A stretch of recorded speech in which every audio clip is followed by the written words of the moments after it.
Only DJs. I was on my block. I was 8 years old on my block in Kingsbridge Terrace in the Bronx, home of hip hop. Matter of fact, my block was maybe 10 minutes away from Cedar Park, where a lot of it started, where Herc lived at. And I remember coming down the block one day, and one of the OGs, his name is Jebel, he was playing dice against the wall, and he's throwing the dice against the wall going, yes, y'all, to the beat, y'all, and he's throwing the dice against the wall. And he kept saying this shit, yes, y'all, to the beat. He kept throwing the dice, and I'm standing there looking at him saying, yes, what the hell is he saying out of his mouth?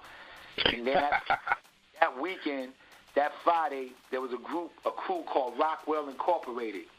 DJ B. Ward, Sally Moe, the MCs was Cool C, Crazy D, Little D, CB, Susie, and they would throw these parties for $1 in the community center.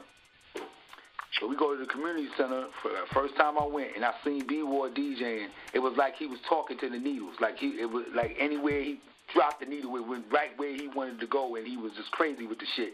And I was just standing there looking at this nigga. I was just bugging.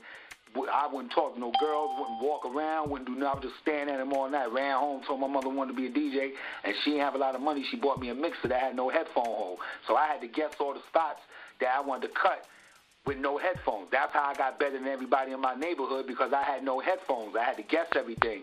This mixer didn't even have a cord to go into the wall. It was just a little small Gemini mixer with a phono 1, phono 2, aux, and a mic. And everything that was there, I had to guess. So I got crazy. I'm 8, 9 years old standing on top of a milk crate, better than the 15-year-olds and the 16-year-olds. And there was 32 or 33 DJs between my block, my building, and the next building. I was the only one that stayed with it. There was a girl named Olga Carter that we grew up with, we was growing up with. She was 13 years old. I was 12 at the time. And she said, Kid Capri, we was going in class one day. We was in the same class in 6th grade. And she said, Kid Capri sang a good name for a DJ. You should try it. At the time, my name was DJ Dr. Smith. Fucked up name. But anyway, she said, Kid Capri is a good name for a DJ. You should try it. And I went and got this sweatshirt, put the name on there. A few months later, she was killed by a stray bullet by accident. And I kept the name. Wow. And that's what made me, and me keeping that name is what made me keep going. Doing that. Everybody else had stopped.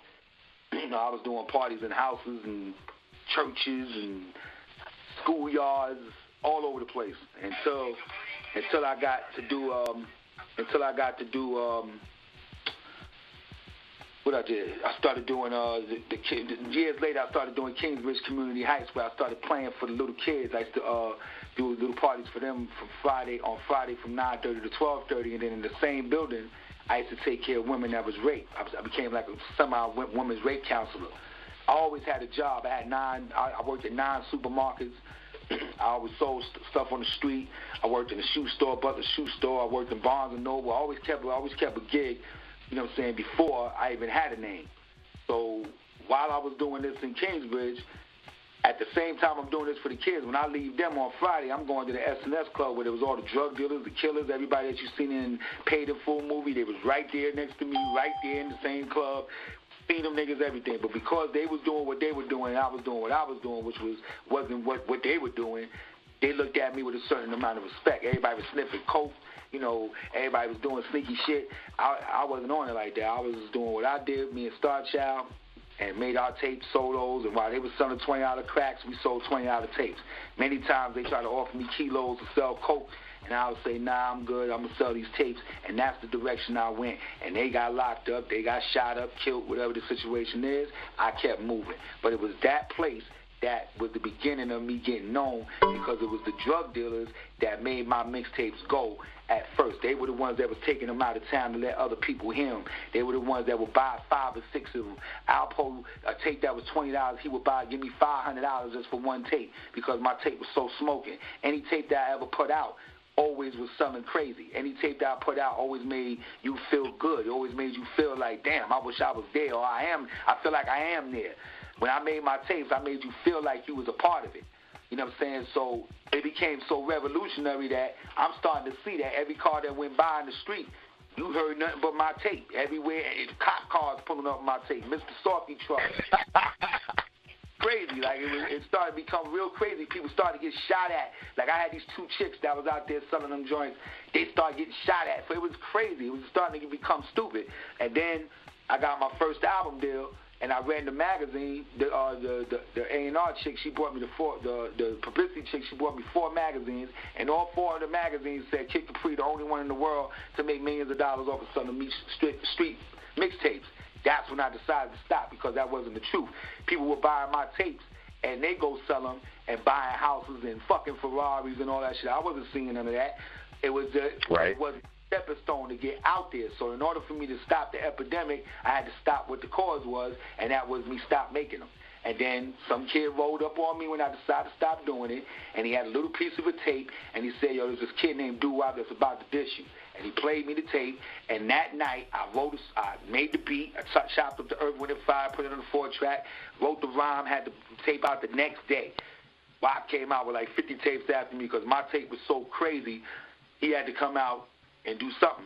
And me saying his name gave him a platform to have a name out there.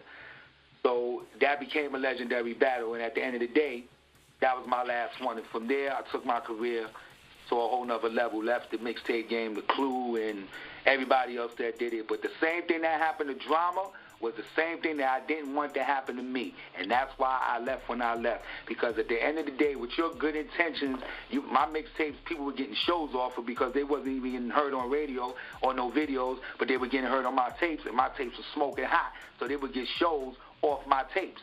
But what would it took for somebody that was not getting shows and I'm playing this shit on my joint, and it take for him to say, yo, this nigga kid getting crazy bread, I'm not getting no dough, my shit is on his tape, where my bread at? Then you don't pay him, or whatever the case may be. And let's say you don't even approach you. You just want to take it to whatever extent you want to take it to. Now you're dealing with that, and then you're dealing with tax purposes. You're dealing with all that. So I said, you know what?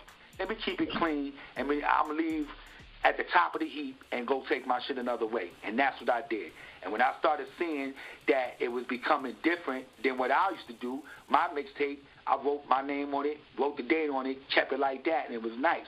Everybody started putting pictures and, covers and, the CDs, and it just started becoming crazy to where somebody was going to get knocked. And that's what happened. Drama got knocked. And he, went and ran up in the shit and took all his shit. But that's the same thing that I didn't want to happen to me. The Fleet DJs.